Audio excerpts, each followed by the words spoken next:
just a couple of days ago, I got a call from my granddaughter, or one of my granddaughters, and they had just come back from a zoo, Brookside Zoo, I believe it is, up around Chicago.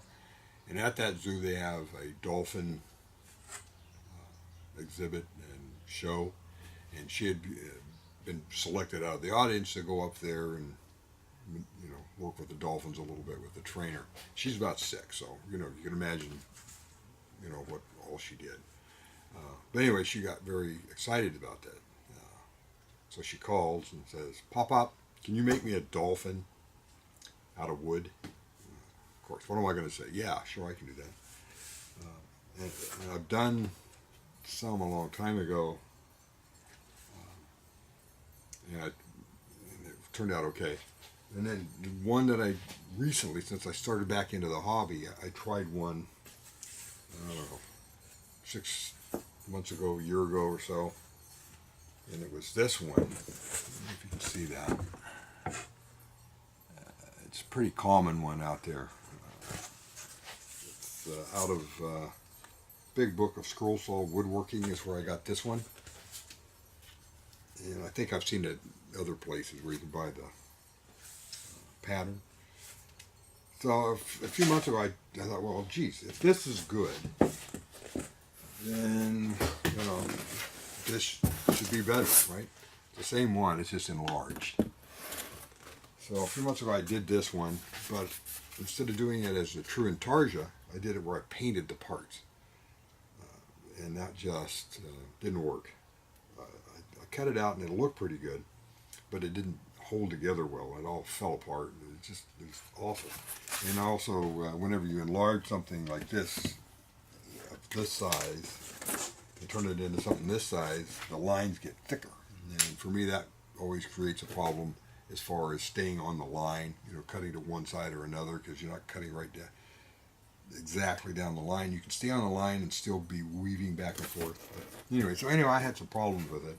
Fell apart. I threw it all away.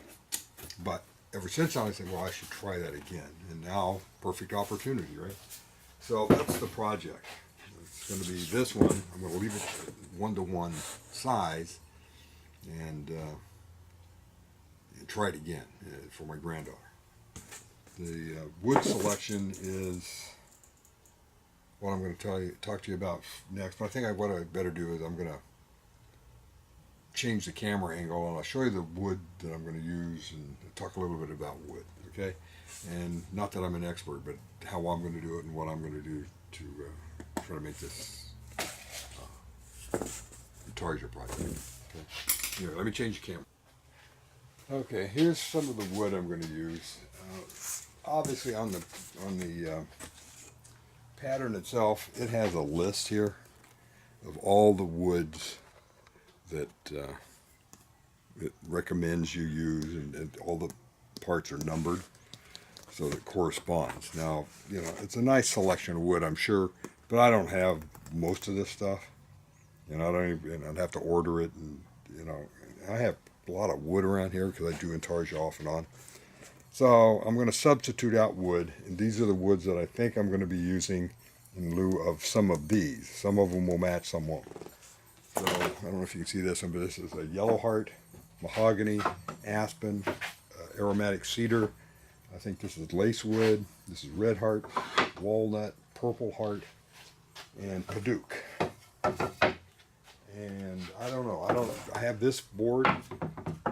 I don't know exactly what it is, but it's a nice long board, and it's kind of a light dark, if you will, and it calls for that type of thing on here. What I did is I went in, called up some of these woods that I'm not familiar with, and to look at them to see what kind of coloring was going on here.